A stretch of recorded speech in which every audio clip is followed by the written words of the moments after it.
Nah, hari ini saya ditemani oleh seorang dokter cantik, yaitu Dokter Dewa Baktiar, spesialis paru. Beliau adalah salah satu dokter spesialis asma dan paru di Rumah Sakit IMC Sentul. Nah, pagi ini kita akan membahas mengenai menjaga paru di era new normal.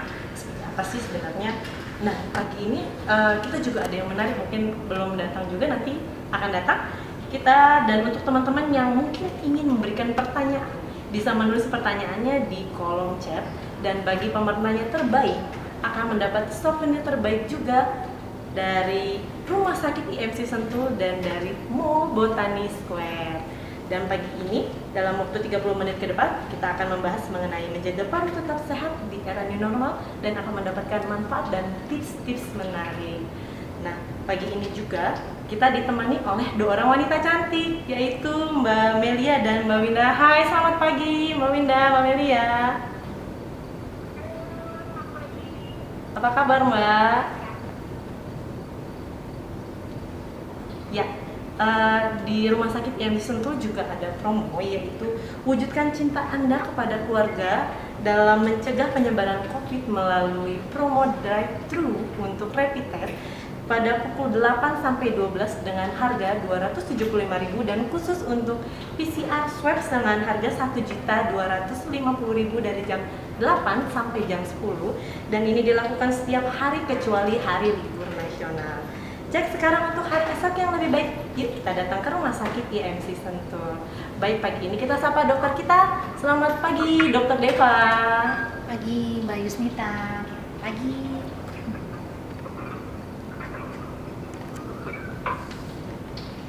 Ya dok, pertanyaan pertama yang paling mendasar yaitu seperti apa sih yang dikatakan kategori paru-paru yang sehat? Terima kasih Mbak Yusnita, teman-teman yang lagi mendengarkan di rumah ya. Banyak pertanyaan dengan era sekarang ini, paru sehat itu seperti apa? Sebenarnya paru sehat itu adalah paru yang terbebas dari semua penyakit yang berhubungan dengan paru ya. Mereka bisa beraktivitas karena paru adalah tempat pertukaran O2 dengan pengeluaran CO2. Jadi itu kategori kita dianggap bahwa itu paru sehat. Nah, untuk lebih lanjut, untuk melihatnya dari mana? Biasanya kalau orang-orang yang bekerja di perkantoran, mereka melakukan medical check up dengan pemeriksaan fototorak dan pemeriksaan spirometri. Begitu, Bismillah. Baik, mungkin dari Mbak Winda sama dari Mbak Melia ada pertanyaan seputar menjaga paru di era new normal.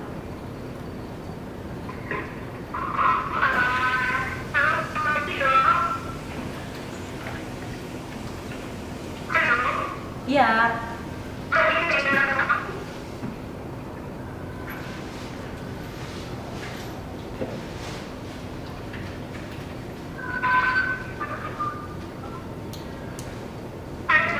Halo. Ya, Mbak.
Oke, ini pertanyaan yang sekarang dilontarkan banyak masyarakat kita tentang menyambut new normal ya.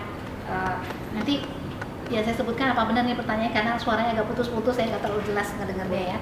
Nah, new normal ini sebenarnya kondisi di mana kita menerima keadaan setelah pandemi ini. Jadi kita kembali hidup normal. bukan berarti kita bebas dari virus ya. Nah, kenyataan di lapangan sekarang orang-orang beranggapan bahwa selesai, kita udah masuk new normal. Ini sebenarnya harus diluruskan. New normal yang dimaksudkan adalah kita sudah melewati masa pandemi, tapi kita harus bersiap. Bersiap artinya apa? Hidup normal dengan tetap menjaga kesehatan. Nah, semua orang berisiko untuk kena virus dari COVID-19 ini. Nah, tadi Mbak bertanya bagaimana kondisi paru orang yang kena COVID, begitu ya? Aha.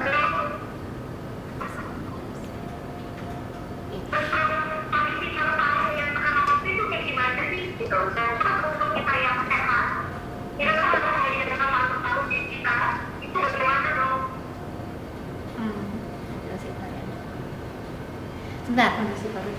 Kondisi orang yang kena infeksi paru akibat virus COVID itu.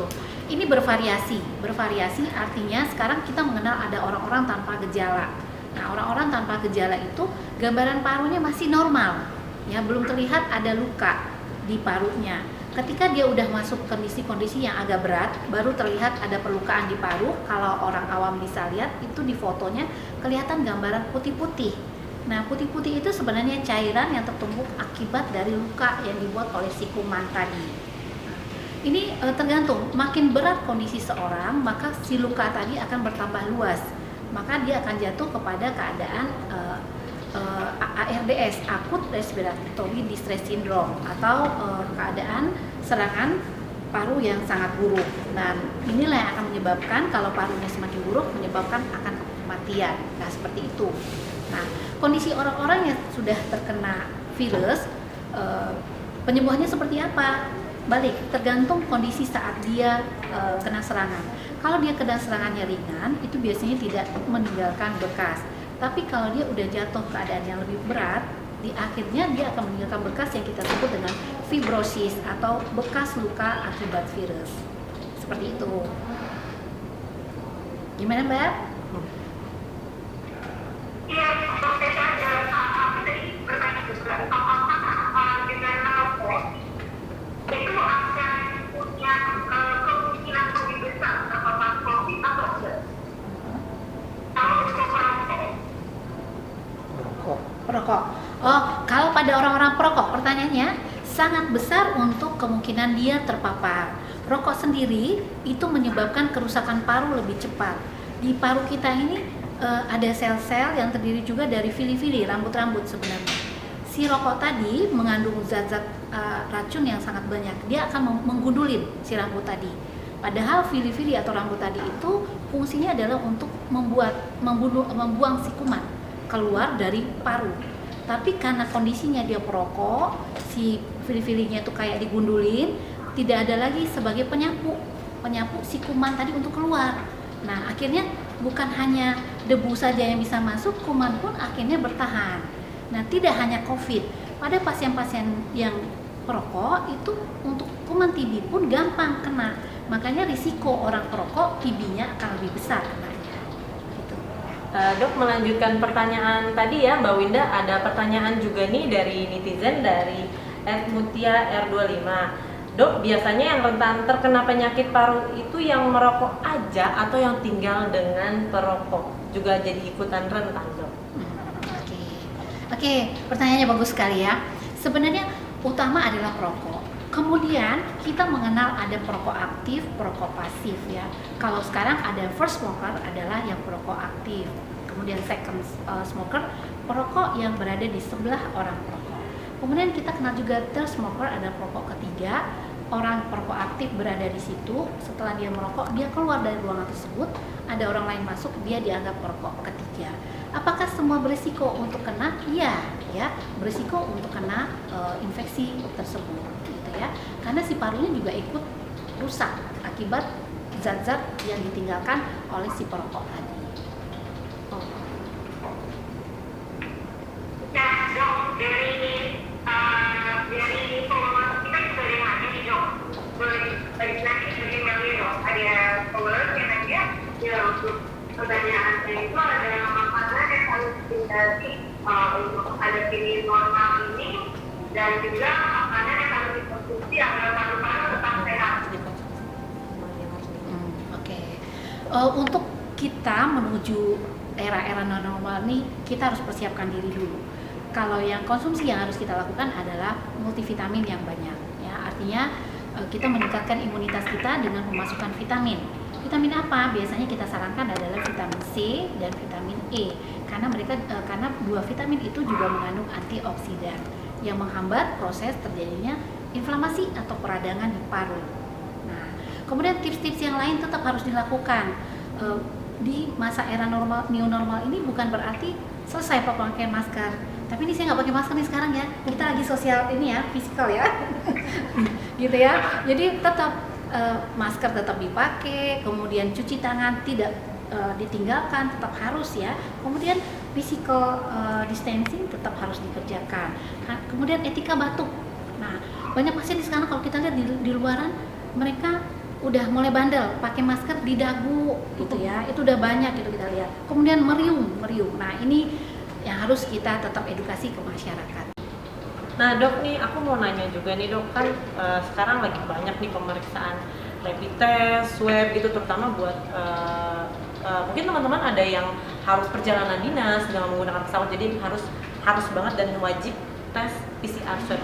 Sebenarnya kalau buat kita yang misalnya kerja di tempat gitu, terutama yang di high risk gitu ya, seberapa penting sih rapid test sama swab, atau apakah harus diulang juga gitu untuk memastikan diri kita ini safe dari COVID-19?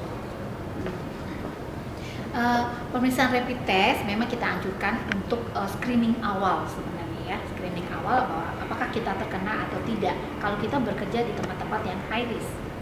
Ketika hasilnya itu negatif, belum tentu kita bahwa kita aman. Kalau gejala kita ada ya, kita lanjut dengan swab biasanya, itu kita lakukan gitu ya. Jadi itu sebagai usulan kita untuk memeriksakannya sebagai screening awal. Seberapa harus diulang atau gimana? Sendiri itu ada vaksinnya ada sih untuk menjaga paru-parunya, karena kan sebenarnya COVID itu kan ternyatanya ke paru-paru ya, yang paling bisa kan paru-paru nih. Apakah si paru-paru ini punya vaksin sendiri? Aku pertanyaan pribadi. Oke, vaksin sebenarnya belum ada ya. Kalau yang menjual vaksin itu sebenarnya itu vaksin untuk flu biasa atau pneumonia yang biasa ya. Kalau untuk vaksin untuk COVID ini masih dalam penelitian, karena itu kan banyak harus ada uji klinisnya dulu, dicobakan ke binatang baru ke manusia, itu akan lama prosesnya ya. Di luar juga masih dilakukan penelitian ya. Vaksinnya belum ada. Baik dok, mungkin ada tips-tips yang lebih apa ya dok ya? Sebenarnya lebih kepada diri sendiri sih ya, buat kita untuk menjaga paru-paru kita untuk new normal ini, kira-kira yang bisa kita siapkan itu mungkin dalam keseharian kita, atau mungkin terutama untuk nanti pada waktu lepas semua nih yang udah bosan di rumah mau keluar gitu, kira-kira apa nih dok pegangan kita? Dari dalam, pertama adalah kita meningkatkan kesehatan paru kita. Yang pertama adalah makanan yang sehat ya, banyak makan sayur dan buah, kemudian berolahraga yang rutin ya, itu akan meningkatkan ambilan oksigen ya. Sebenarnya olahraga itu tujuannya untuk itu ya. Kemudian untuk meningkatkan imunitas kita, itu dari dalam. Yang kedua, yang selanjutnya adalah tetap langkah apa yang harus kita keluar, jangan lupa masker adalah proteksi pertama, baik untuk kita tidak menularkan ke orang lain, walaupun menjaga supaya orang lain tidak menularkan ke kita. Nah, itu yang pertama. Kemudian social distancing atau physical distancing itu tetap harus dijalani. Jangan beramai-ramai gitu kita berkumpul ya. Etika batuk tetap harus dijalankan, dan cuci tangan harus sesering mungkin. Seperti itu Mbak Disnita. Baik, terima kasih Dokter Deva, terima kasih Mbak Winda, terima kasih Mbak Melia untuk edukasi kesehatannya pagi hari ini, dan terima kasih juga untuk teman-teman. Terima kasih sudah menemani kami di IMC Health Corner pagi ini.